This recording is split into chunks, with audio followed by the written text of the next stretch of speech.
प्यारे बच्चों, now you find determinant by properties means without expanding. अगर आपके पास विदाउट एक्सपेंडिंग आ जाए तो आपने डिटरमिनेंट को कैसे फाइंड करना है, इसके बारे में प्रॉपर्टीज़ आप लगा सकते हैं। तो वो प्रॉपर्टीज़ हैं, सभी आर आई को आप कॉलम आई में कन्वर्ट कर दी तो डिटरमिनेंट पे कोई भी इफेक्ट नहीं होगा। अगर आप कोई कंसेक्यूटिव रो को R1 और R2 हो गया, R2 R3, अगर आप इनको इंटरचेंज करेंगे तो डिटरमिनेंट नेगेटिवली इफेक्ट हो जाएगा।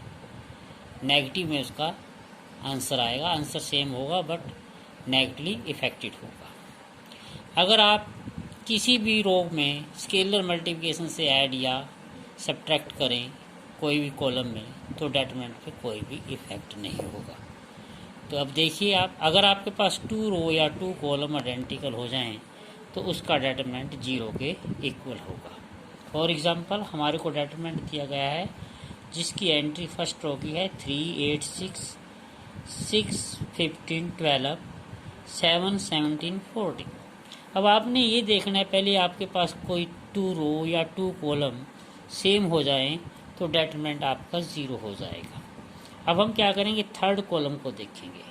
थर्ड कॉलम हमारे पास एलिमेंट है 6, 12, 14। इसमें हम क्या करेंगे, थर्ड कॉलम में से 2 कॉमन ले लेते हैं और जैसे ही हम इसमें 2 कॉमन लेंगे तो हम ये जो हमारा थर्ड कॉलम है फर्स्ट कॉलम के इक्वल आ जाएगा। कैसे, for example taking common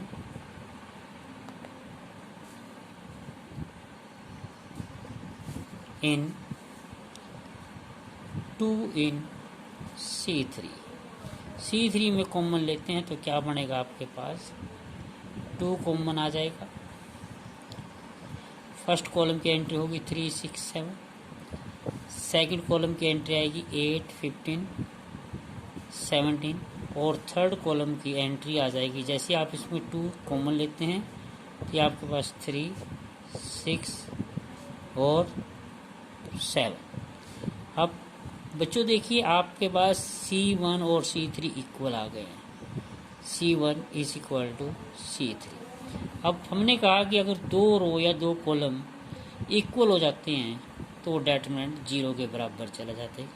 so determinant equal to कितना आ जाएगा, सो डिटरमिनेंट इक्वल टू 0।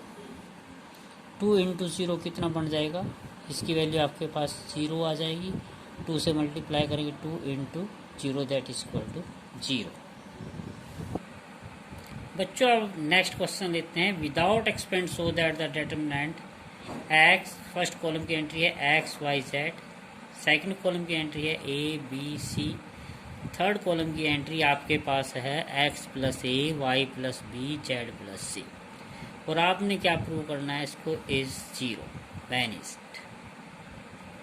अब आप क्या करेंगे, इसमें आपने कॉलम में ऑपरेशन लगा देना है ऑपरेटिंग। जैसे आप ऑपरेटिंग करेंगे C3 को, C3 tense to C3 minus C2।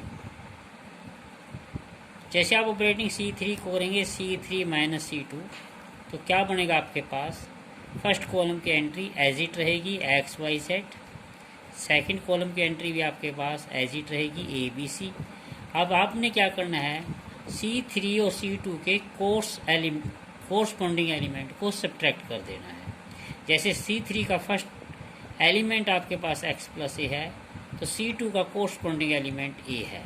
तो आप क्या करेंगे, C3 माइनस C2 करेंगे, या मीन्स क्या है, C2 को -1 से मल्टीप्लाई करके C3 में ऐड करना है। तो आपके पास बनेगा x plus a minus a, y plus b minus b, z plus c minus c और ये आपके पास आ जाएगा that is equal to x, y, z, a, b, c। Second third की आपके पास क्या बनेगी, a से कैंसिल हो जाएगा, b से b कैंसिल हो जाएगा, c से c आ जाएगा तो आपके पास एंट्री बनेगी x, y, z। अब आपके पास C1 और C3 की एंट्री सेम है, यानी मीन्स कि 2 कॉलम आपके C1 और C3 इक्वल हो चुके हैं। इसलिए आपका डेटरमिनेंट 0 हो जाए। अब हमें शो करना है without expand show a minus B is the factor of determinant, जिसकी एंट्री आपके पास है 1 1 1 A B C A square B square C square. अब आपने a माइनस बी को इसमें फैक्टर प्रूव करना है, तो आपने a माइनस बी कॉमन निकालना है। अब कॉमन कैसे निकलेगा? अगर आपके पास ऑटोमेटिकली अगर कोई रो और कॉलम 1 1 हो तो वहाँ आप आसानी से ऑपरेटिंग कर सकते हैं। एक लीडिंग टर्म्स को आप 1 रखिए, बाकी टर्म्स को 0 0 बना दीजिए। अब जैसे कि फर्स्ट कॉलम के अंदर आपके पास आइडेंटिटी 1 1 1 एलिमेंट हैं, तो आप क्या करेंगे, R2 के फर्स्ट एलिमेंट और R3 के फर्स्ट एलिमेंट को 0 बनाएंगे। कैसे बनेगा? ऑपरेटिंग। अब यहाँ 0 कैसे बनेगा? 1 में से 1 घटेगा, तो ऑपरेटिंग करेंगे R2 tense to R2 minus R1। अब R2 के कोरस्पोंडिंग एलिमेंट में से R1 के कोरस्पोंडिंग एलिमेंट घटाएंगे और उसको R2 की जगह लिख देंगे।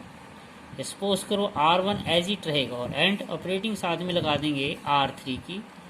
R3 की ऑपरेटिंग लगाएंगे, R3 में से R1 के ही कोरस्पोंडिंग एलिमेंट सब्ट्रैक्ट करेंगे। इस समय ऑपरेटर R1 है और ऑपरेटिंग में कौन है? R2 और R3। अब R1 के एलिमेंट एज इट रहेंगे 1 ए स्क्वायर। अब R2 के कोरस्पोंडिंग एलिमेंट में से R1 का कोरस्पोंडिंग एलिमेंट घटाना है। R2 का फर्स्ट एलिमेंट 1 है और R1 का फर्स्ट एलिमेंट 1 है, तो 1 में से 1 घटाएंगे 0, B में से A घटाएंगे B माइनस A, और आपके पास क्या बनेगा? B स्क्वायर में से A स्क्वायर सब्ट्रैक्ट करेंगे, B square minus A square. अब आपके पास तीसरा ऑपरेट हो जाएगा 1 1 minus 1 0 C minus A C square minus A square. अब आपने क्या करना है? B माइनस A R2 में से कॉमन ले लेना है। तो इससे पहले आप R2 के फैक्टर बनाएंगे 1 A स्क्वायर, R2 के एलिमेंट फैक्टर बनेंगे 0 B माइनस A। अब यहाँ पे B square minus A square है, तो क्या बनेगा? B minus A into B plus A, और यहाँ पे बनेगा आपका 0 C माइनस A और C square minus A square बनेगा C minus A C plus A। अब ये टोटल डेटरमिनेंट तो आपने फाइंड नहीं करना, आपने सिर्फ B minus A minus B का फैक्टर देखना है। तो आप क्या करेंगे? कॉमन ले लेंगे R2 से B माइनस A। जैसे ही आप R2 से कॉमन लेंगे, taking common B minus A in R2 से कॉमन लेंगे B माइनस A। सिमिलरली आप R3 में से भी C माइनस A कॉमन ले सकते हैं, परंतु आपको यहाँ जरूरत नहीं है क्योंकि आपने A माइनस B फैक्टर बनाना है। तो आप B माइनस A कॉमन लेंगे R2 से, R1 के एलिमेंट एज इट रहेंगे, R2 का आपका 0 1 B प्लस A हो जाएगा, और यहाँ पे 0 C माइनस A और C प्लस A रहेगा।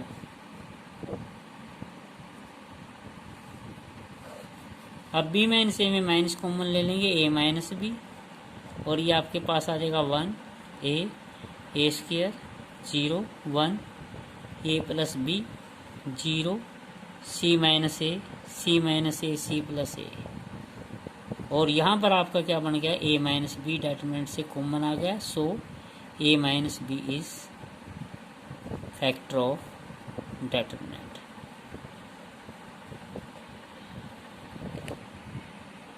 अब हमें शो करना है डेटरमिनेंट AX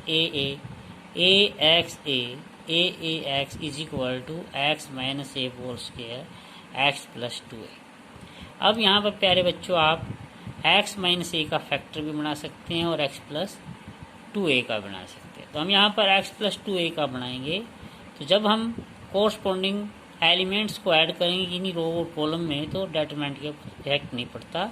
तो आप क्या करेंगे? X प्लस 2A बनाएंगे। X प्लस 2A कैसे बनेगा? ऑपरेटिंग कर देंगे यहाँ पे